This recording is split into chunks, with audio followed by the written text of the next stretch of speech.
अथ महालक्ष्म्यष्टकम्। इन्द्र उवाच नमस्तेऽस्तु महामाये श्रीपीठे सुरपूजिते शङ्खचक्रगदाहस्ते महालक्ष्मि नमोऽस्तु ते। नमस्ते गरुडारूढे कोलासुरभयङ्करि सर्वपापहरे देवी महालक्ष्मि नमोऽस्तु ते। सर्वज्ञे सर्ववरदे सर्वदुष्टभयङ्करि सर्वदुःखहरे देवी महालक्ष्मि नमोऽस्तु ते। सिद्धिबुद्धिप्रदे देवी भुक्तिमुक्तिप्रदायिनि मन्त्रमूर्ते सदा देवी महालक्ष्मि नमोऽस्तु ते।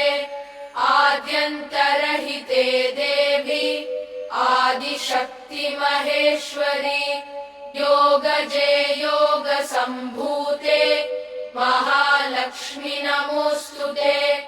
स्थूलसूक्ष्ममहारौद्रे महाशक्तिमहोदरे महापापहरे देवी महालक्ष्मि नमोऽस्तु ते।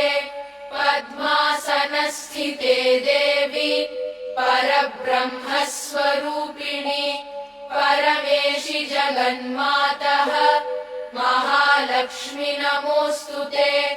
श्वेताम्बरधरे देवी नानालङ्कारभूषिते जगत्स्थिते जगन्मातः महालक्ष्मि नमोऽस्तु ते।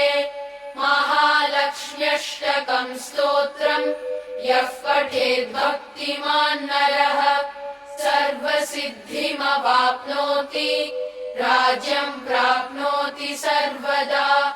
एककाले पठेन्नित्यम् महापापविनाशनम् द्विकालम् यः पठेन्नित्यम् धनधान्यसमन्वितः त्रिकालम् यः पठेन्नित्यम् महाशत्रुविनाशनम् महालक्ष्मीर्भवेन्नित्यम् प्रसन्ना वरदा शुभा।